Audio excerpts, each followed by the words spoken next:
નમસ્કાર વાલા વિદ્યાર્થી મિત્રો, આ વિડીયોમાં તમારું સ્વાગત છે। હવે તમારા મનોવિજ્ઞાન વિષયના પેપરને બહુ જ એવો ઓછો સમય બાકી છે, ત્યારે હું તમારા છેલ્લા સમયે પરીક્ષા આપતા પહેલાં તમારે આ વિડીયોને અંત સુધી જોવાનો છે, કારણ કે વિદ્યાર્થી મિત્રો હું તમારા માટે લઈને આવી ગયો છું મોસ્ટ આઈએમપી પેપર સોલ્યુશન। વિદ્યાર્થી મિત્રો, આ પ્રશ્ન પત્ર જે હું તમને આપી રહ્યો છું તેમાંથી ઘણા પ્રશ્નો તમને બેઠે બેઠા જોવા મળી જવાના છે, કારણ કે આ એક મોસ્ટ ઇમ્પોર્ટન્ટ પેપર સોલ્યુશન તમારા માટે બોર્ડ પરીક્ષાને આપતા પહેલાં તમારે 100% આ વિડીયોને જોઈને જવાનો છે।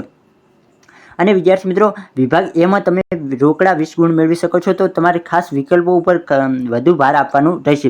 વિકલ્પો એક એવી વસ્તુ છે જેમાં તમને ગુણ કપાતા નથી, તમે વિકલ્પોમાં પૂરેપૂરા ગુણ મેળવી શકો છો જો તમે વિકલ્પ સાચો લખો તો, અને વિકલ્પ ખોટો લખો તો તમે ડાયરેક્ટ 1 ગુણ કપાઈ શકે છે। તો વિકલ્પો તમે સારી રીતે યાદ રાખી લેજો।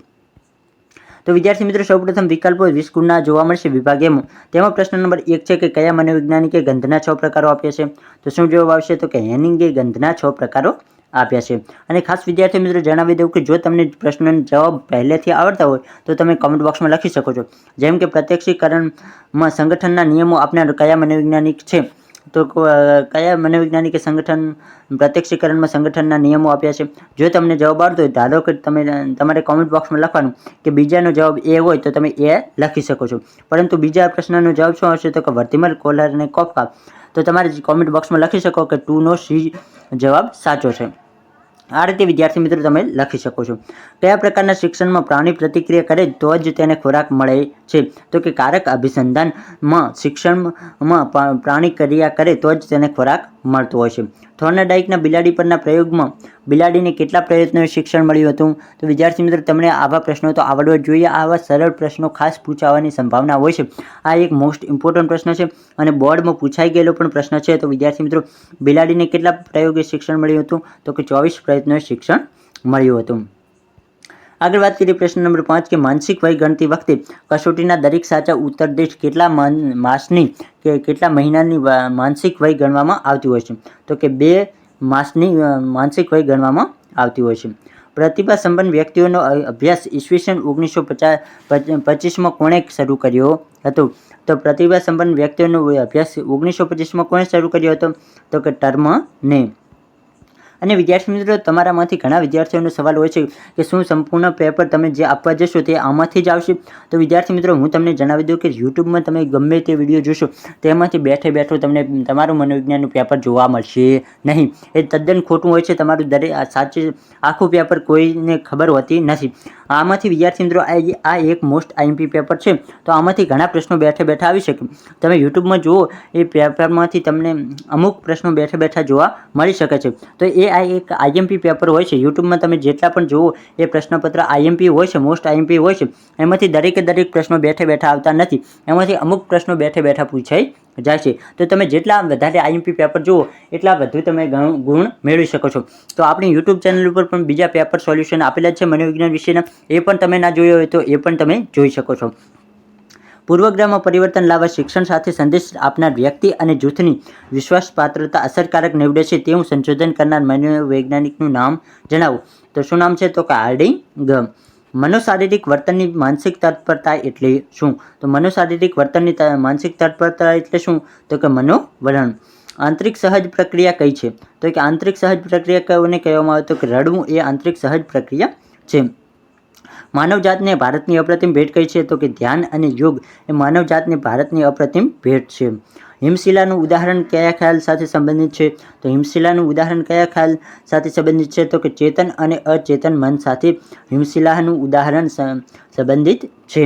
કયું ઉપતંત્ર સુખના સિદ્ધાંતને અનુસરે છે? તો કે નિમ્ન અહમ છે તે કોને સુખના સિદ્ધાંતને અનુસરે છે। આગળ વધીએ તે પહેલાં વિદ્યાર્થી મિત્રો ખાસ જણાવી દઉં કે મોસ્ટ આઈએમપી એમસીક્યુનો વિડીયો પણ તમારા માટે બહુ જ જલ્દી આવવાનો છે। બાકી વિભાગ બી અને સી માટે મોસ્ટ આઈએમપી પ્રશ્નોના વિડીયો તમારા માટે આવી ગયા છે, એ પણ જવાબ સાથે મેં વિડીયો બનાવ્યો છે। તો એ વિડીયો ના જોયો હોય તો વિદ્યાર્થી મિત્રો જોઈ લેજો, કારણ કે વિભાગ સી તમારા માટે 20 ગુણનો હોય છે, એમાં તમારે રોકડા માર્ક મેળવવો હોય તો મેં તમારા માટે એ વિડીયો બનાવ્યો છે, એ વિડીયોને તમારે જોઈ લેવાનો છે। અને મોસ્ટ આઈએમપી પેપર સોલ્યુશન પણ આની પહેલાં 2 વિડીયો આપણે બનાવેલા છે, તો એ પણ તમે જોઈ શકો છો અને તેમાંથી પણ સારા એવા ગુણ મેળવી શકો છો. અને વિદ્યાર્થી મિત્રો વાત કરીએ તો જો તમારે વિભાગ ડી અને વિભાગ ઈના પ્રશ્નો વાંચવા હોય તો સંપૂર્ણ નવનીતની ફ્રી PDF તમને મળી જશે. ક્યાં તો કે આ વિડીયોના ડિસ્ક્રિપ્શન બોક્સમાં આપણી વેબસાઇટ છે તેની લિંક આપી દઈશ. ત્યાં તમને સંપૂર્ણ મનોવિજ્ઞાન વિષયની નવનીત મળી જશે. બીજા વિષયની પણ નવનીત હશે. જો તમારે હાલ મનોવિજ્ઞાનની તૈયારી કરવી હોય તો મનોવિજ્ઞાનની નવનીત તમને બિલકુલ ફ્રીમાં ત્યાંથી મળી જશે. હવે વિદ્યાર્થી મિત્રો આગળ વધીએ. 13મો પ્રશ્ન છે કે મનોપચાર એટલે માનસિક રોગોનો મનોવૈજ્ઞાનિક પદ્ધતિથી ઉપચાર. આ વ્યાખ્યા કોણે આપેલી છે? તો કે જેમ્સ ડ્રેવરે. અંગ્રેજી ભાષાનો કયો શબ્દ સલાહના અર્થમાં વપરાય છે? તો કે કાઉન્સેલિંગ. કયો શબ્દ વપરાય છે? તો કે કાઉન્સેલિંગ. પછી છે પર્યાવરણીય સમસ્યાઓમાંથી બચવા કયા મનોવૈજ્ઞાનિકની ભૂમિકા મહત્વની છે? તો કે કયા મનોવૈજ્ઞાનિકની ભૂમિકા મહત્વની છે? તો કે સમાજ મનોવૈજ્ઞાનિકની ભૂમિકા મહત્વની છે. રેફ્રિજરેટરમાં કયો વિદ્યાર્થી મિત્રો વાયુ વપરાતો છે? તો જવાબ આવતો હોય તો વિદ્યાર્થી મિત્રો કોમેન્ટ બોક્સમાં લખી શકો છો. રેફ્રિજરેટરમાં કયો વાયુ વપરાય? તો કે ક્લોરોફ્લોરોકાર્બન. આગળ વધીએ. પ્રશ્ન 17. મૂલ્યાંકન કેન્દ્રો કોની પસંદગી માટે ઉપયોગમાં લેવાય છે? તો મૂલ્યાંકન કેન્દ્રો કોની પસંદગી માટે ઉપયોગમાં લેવામાં આવે છે? તો કે વ્યવસ્થાપકની. પછી છે વિદ્યાર્થી મિત્રો પ્રશ્ન નંબર 18 કે ઈચ્છિત પ્રવૃત્તિને પ્રબળ કરે તેને શું કહેવામાં આવે છે? તો કે ઈચ્છિત પ્રવૃત્તિને જે પ્રબળ કરે તેને શું કહેવામાં આવે? તો કે પ્રબલન. એટલે કે એ જે ઈચ્છિત પ્રવૃત્તિ હોય, જે આપણને ઈચ્છા કરવાની હોય, એ પ્રવૃત્તિને પ્રબળ બનાવે તેને શું કહેવામાં આવે? તો કે પ્રબલન કહી શકાય છે. પ્રશ્ન નંબર 19 છે કે નીચેનામાંથી કયો અનુભવ વિધાયક વ્યક્તિલક્ષી અનુભવ નથી? તો કયો વિદ્યાર્થી મિત્રો ખાસ યાદ રાખજો, વિધાયક વ્યક્તિલક્ષી નથી. તો નથી કયો? તો તેમાં વિદ્યાર્થી મિત્રો આવશે હતાશા. પછી છે બિનશાબ્દિક સંકેતોને પારખવા કોણે વધુ કુશળ જોવા મળે છે? તો કે બિનશાબ્દિક સંકેતો હોય છે તેને પારખવામાં કોણ વધુ હોશિયાર કે કુશળ જોવા મળે છે? તો તેમાં જવાબ આવશે વિદ્યાર્થી મિત્રો મહિલાઓ. તો મહિલા જે છે બિનશાબ્દિક સંકેતોને પારખવામાં વધુ કુશળ જોવા મળે છે. હવે વિદ્યાર્થી મિત્રો જોઈએ વિભાગ બીના. વિભાગ બી તમને ટોટલ 10 ગુણનો જોવા મળતો હોય છે, જેમાં એક એક વાક્યમાં તમારે જવાબ લખવાના હોય છે. એમાં પણ વિદ્યાર્થી મિત્રો અહીં આપણે ઇમ્પોર્ટન્ટ પ્રશ્નો જ લીધા છે. કડવો સ્વાદ જીભના કયા ભાગથી પારખી શકાય? તો કે જીભના પાછળના મૂળના ભાગમાંથી જ કડવો સ્વાદ આપણે પારખી શકીએ છીએ. આહા અનુભવ કયા શિક્ષણ સાથે સંકળાયેલો છે? તો વિદ્યાર્થી મિત્રો આહા અનુભવ કયા શિક્ષણ સાથે સંકળાયેલો? તો કે આંતરસૂજ દ્વારા શિક્ષણ સાથે સંકળાયેલો છે. પ્રશ્ન નંબર 23 છે કે કયા પ્રકારની બુદ્ધિમાં અમૃત અને વિશ્લેષણાત્મક રીતે વિચારવાની શક્તિ રહેલી હોય છે? તો કે કયા પ્રકારની બુદ્ધિમાં? તો વિદ્યાર્થી મિત્રો તમારે લખવાનું થશે કે ઘટકીય બુદ્ધિમાં અમૃત અને વિશ્લેષણાત્મક રીતે વિચારવાની શક્તિ રહેલી હોય છે. શિક્ષણનું પુનર્ગઠન એટલે શું? તો કે શિક્ષણનું પુનર્ગઠન એટલે શું? તો કે કુટુંબ અને શાળામાં બાળકોમાંથી પૂર્વગ્રહ નાબૂદ કરવા માટે હેતુપૂર્વકનું શિક્ષણ અને શિક્ષણની રીતમાં પરિવર્તન કરવા માટે આવે તેને શિક્ષણનું પૂર્વગઠન કહેવામાં આવે છે. આગળ વધી વિદ્યાર્થી મિત્રો પ્રશ્ન નંબર 25 કે હળવા મનોભારમાં વ્યક્તિનું પ્રેરિત વર્તન કેવું હોય છે? તો કે હળવા મનોભારમાં વ્યક્તિનું પ્રેરિત વર્તન કેવું હોય? તો કે હળવા મનોભારમાં વ્યક્તિનું પ્રેરિત વર્તન ધ્યેય પ્રાપ્તિનું હોય છે, જે કાર્યોમાં સુધારો લાવે છે. દાખલા તરીકે ખાવું, જાતીય વર્તન કરવું, આક્રમક બનવું. તો આ તમે દાખલા તરીકે ઉદાહરણ પણ આપી શકો છો. વર્તનવાદના પ્રણેતા કોણ? તો કે જેપી વોટસન. વિદ્યાર્થી મિત્રો આવા નાના પ્રશ્નો તો ખાસ ઇમ્પોર્ટન્ટ હોય છે અને મનોવિજ્ઞાનની વ્યાખ્યાઓ પણ વિદ્યાર્થી મિત્રો ઘણી ઇમ્પોર્ટન્ટ હોય છે, તો એ તમારે પાકી કરી લેવાની છે. પ્રશ્ન નંબર 27 છે કે સલાહ પ્રક્રિયાનું પ્રથમ સોપાન કયું છે? તો સલાહ પ્રક્રિયાનું પ્રથમ સોપાન કયું છે?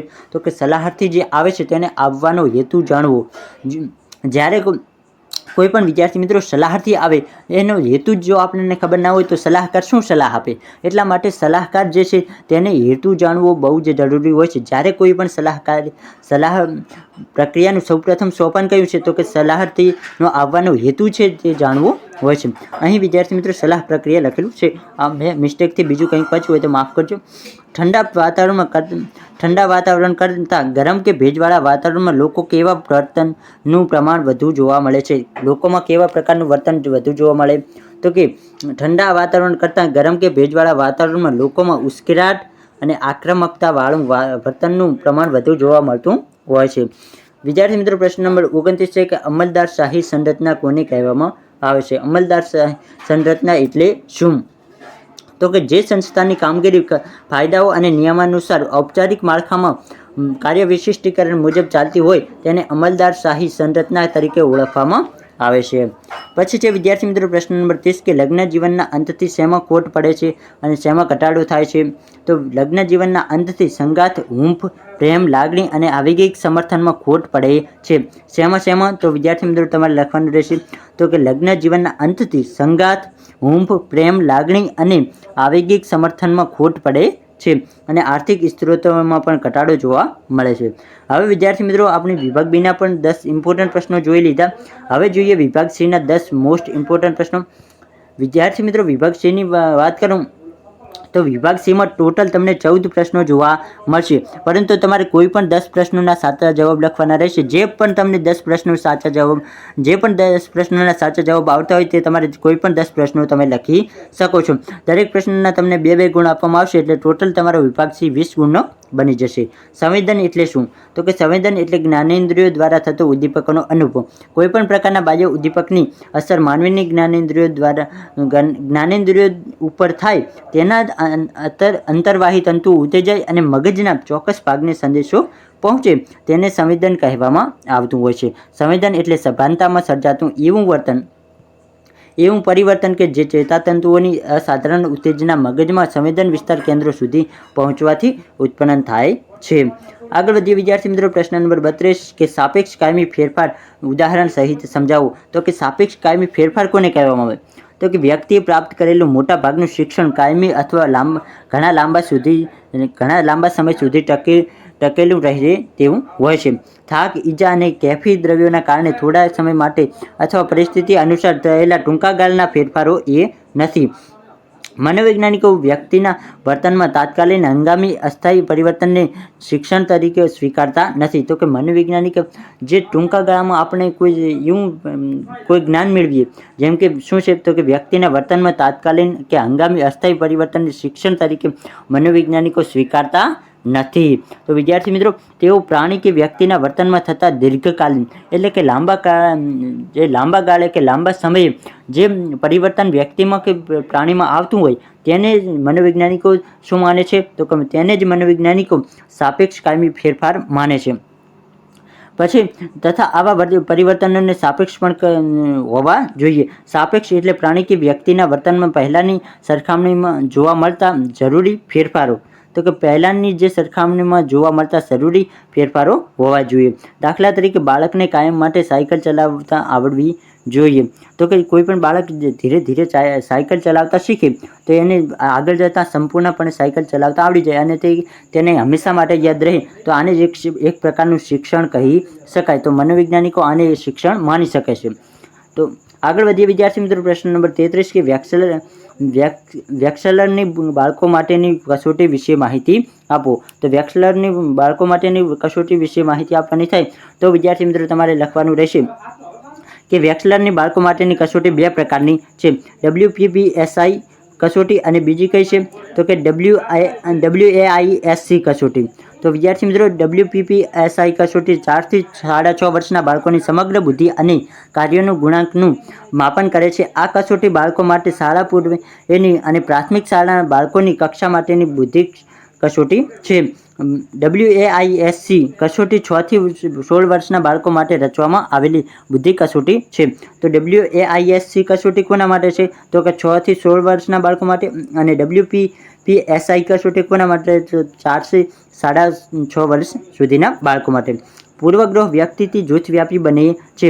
તો કોઈ પૂર્વગ્રહ જે હોય છે તે વ્યક્તિથી જૂથ તરફ વિકસતા જોવા મળે છે. પૂર્વગ્રહ દરેક જૂથમાં વ્યક્તિ પ્રત્યેના નિષેધક અનુભવો, ગેરસમજ અને ખોટી માન્યતામાંથી ઊભા થાય છે અને તે ધીમે ધીમે વ્યક્તિગત બાબતો તરફથી વ્યક્તિના ધર્મ, કોમ, જ્ઞાતિ કે જૂથ તરફ વિકસે છે. તો મનોવિજ્ઞાન આપણને અહીં એમ કહેવા માગે છે કે પૂર્વગ્રહ જે હોય છે તે એક વ્યક્તિથી ઘણા વ્યક્તિઓ સુધી પહોંચે છે. જેમ કે કોઈ વ્યક્તિ કોઈના ધર્મ વિશે કહે તો સૌપ્રથમ એ એક વ્યક્તિને કહે તો એ એક વ્યક્તિને ખોટું લાગે છે. ત્યારબાદ તે દરેક જે એ ધર્મના લોકો છે તે દરેક ધર્મના લોકોને દરેક સુધી વાત પહોંચે તો એ દરેક જેટલા પણ ધર્મના લોકો છે એ દરેક ધર્મના લોકોને એ વ્યક્તિનું ખોટું લાગે છે. તો આ શું બન્યું? તો કે પૂર્વગ્રહો વ્યક્તિથી જૂથવ્યાપી બન્યા કહેવાય છે. મનોભારના સ્વરૂપના 4 મુદ્દા લખો. તો અહીં વિદ્યાર્થી મિત્રો ટોટલ 7 મુદ્દા આપેલા છે કે મનોભાર 3 પ્રકારના હોય છે. મનોભારનું પ્રમાણ ઘણી બાબતો પર આધારિત હોય છે. મનોભારની ભાતો વિશિષ્ટ હોય છે. મનોભારના કારણો અજ્ઞાત હોઈ શકે છે. મનોભારનો સામનો કરવો એ હિંમત માંગી લે છે. મનોભાર કાર્યક્ષમતાને ઘટાડનાર બાબત છે. મનોભારના પરિણામો વિધાયક પણ હોઈ શકે છે. ઉપરી અહમની સમજૂતી આપવા તો તમારે સૌપ્રથમ તમને ખબર હોવી જોઈએ કે કેટલા અહમ, તો કે નિમ્ન અહમ અને ઉપરી અહમ, આ 3 પ્રકારના અહમ જોવા મળે છે. ઉપરી અહમની સમજૂતી આપવાની થાય તો તમે લખી શકો કે ઉપરી અહમ એ આદર્શવાદ અને નૈતિકતા સાથે સંકળાયેલ છે. ઉપરી અહમ સમાજ અને સંસ્કૃતિના નિયમો, આદર્શો, રીતિરિવાજો, માન્યતાઓ વગેરે સંબંધિત છે. ઉપરી અહમ સારા, ખરાબ, યોગ્ય, અયોગ્ય વગેરે વચ્ચેની ભેદરેખા નૈતિકતાના આધારે કરે છે. જે વ્યક્તિમાં ઉપરી અહમનો વિકાસ થાય છે તે વ્યક્તિમાં આંતરિક નિયંત્રણની ક્ષમતા વધે છે અને નૈતિકતાના ગુણો દ્રઢ બને છે. યોગનો અર્થ સ્પષ્ટ કરો. તો વિદ્યાર્થી મિત્રો આ એક મોસ્ટ ઇમ્પોર્ટન્ટ પ્રશ્ન છે. આમ તો મેં તમને જેટલા પણ પ્રશ્નો આપ્યા છે તે દરેક મોસ્ટ ઇમ્પોર્ટન્ટ છે, પરંતુ આ એક ખાસ ઇમ્પોર્ટન્ટ પ્રશ્ન છે. શ્રીમદ ભગવદ્ ગીતામાં યોગની વ્યાખ્યા આપતા જણાવ્યું છે કે સંવંત યોગ ઉચ્ચતે સમતા એ જ યોગ છે. જીવનની બદલાતી પરિસ્થિતિમાં મનની સ્થિરતા અને સ્વસ્થતાની સમસ્થિતિ જાળવી રાખવી એ યોગ્ય છે. તે યોગ છે. યોગ શબ્દ સંસ્કૃત યુજ ધાતુનો બનેલો છે. તો કે યોગ શબ્દ ક્યાંથી આવ્યો? તો કે સંસ્કૃત ભાષાના યુજ ધાતુ પરથી બનેલો છે, જેનો અર્થ થાય છે કે જોડવું. શું છે યોગ શબ્દનો અર્થ? શું થાય છે? તો કે જોડવું. જીવને શિવ સાથે કે જીવ આત્માને પરમાત્મા સાથે જોડવું તેને યોગ કહેવામાં આવે છે. મહર્ષિ પતંજલિએ પોતાના ગ્રંથ યોગસૂત્રમાં યોગની સવિસ્તર સમજૂતી આપી છે. તેમણે ક્રમાનુસાર યોગના 8 અંગો આપ્યા છે. યોગના 8 અંગો કયા છે તે પણ વિદ્યાર્થી મિત્રો તમારા ખાસ પાકા કરી લેવાના છે. યોગના 8 અંગો એક ઇમ્પોર્ટન્ટ પ્રશ્ન છે, તો તેને તમારે ખાસ પાકો કરી લેવાનો છે. ગંદકી કેવી રીતે ફેલાય છે તે સમજાવો. તો કે ગંદકી કઈ રીતે ફેલાય? તો કે જાહેર સ્થળો અને રસ્તાઓ પર વિવિધ વ્યક્તિઓથી ગંદકી અને ક્રૂર ટેવો જવાબદાર હોય છે.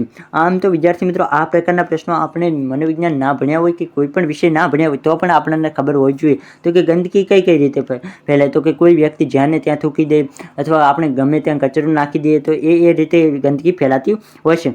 પરંતુ અહીં આપણે થોડુંક મનોવિજ્ઞાનની ભાષામાં લખવાનું થાય તો તમે લખી શકો કે જેમ કે ગમે ત્યાં થૂકવું, પાણીની પિચકારી મારવી, ખુલ્લામાં નાક સાફ કરવું, કોગળા કે ઉલટી કરવા, રસ્તા પર સ્નાન કરવું, વાસણ માંજવા કે કપડાં ધોવા વગેરે રસ્તા ઉપર આપણે કરીએ તો એનાથી કચરો કે અસ્વચ્છતા ફેલાતી હોય છે. તેને જ ગંદકી કહેવામાં આવે છે. એના વિશે વધુ પણ લખેલું છે, જે તમે ધ્યાનપૂર્વક વધુ વાંચી શકો છો.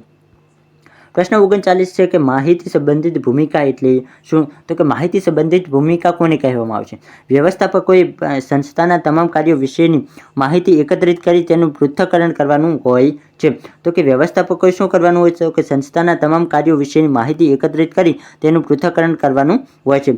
સંસ્થાની બહારની વ્યક્તિઓ સાથે આંતરક્રિયા કરતી વખતે વ્યવસ્થાપકે પ્રવક્તાની ભૂમિકા ભજવવાની હોય છે. પ્રવક્તાની ભૂમિકા વડે વ્યવસ્થાપકે સંસ્થાની માહિતીનું પ્રસારણ અને ફેલાવો કરવાનો હોય છે. સંસ્કૃતિ એટલે શું? તો વિદ્યાર્થી મિત્રો આ પણ એક ઇમ્પોર્ટન્ટ પ્રશ્ન છે. તો સંસ્કૃતિ એટલે કોઈ સામાજિક જૂથ કે સમાજ દ્વારા પાળવામાં આવતા સામાજિક નિયમો, ધોરણો, ભૂમિકાઓ અને મૂલ્યના સંદર્ભમાં દર્શાવવામાં આવે છે. તો અહીં વિદ્યાર્થી મિત્રો આપણે 40 જેટલા મોસ્ટ ઇમ્પોર્ટન્ટ પ્રશ્નો વિભાગ C સુધી સંપૂર્ણ સોલ્યુશન જોઈ લીધું. આજનો વિડીયો પસંદ આવ્યો વિડીયોને લાઇક કરો, આપણી YouTube ચેનલને જરૂરથી સબસ્ક્રાઇબ કરો. ફરી મળીએ કોઈ નવા વિડીયો નવા ટોપિક સાથે. ત્યાં સુધી આવજો.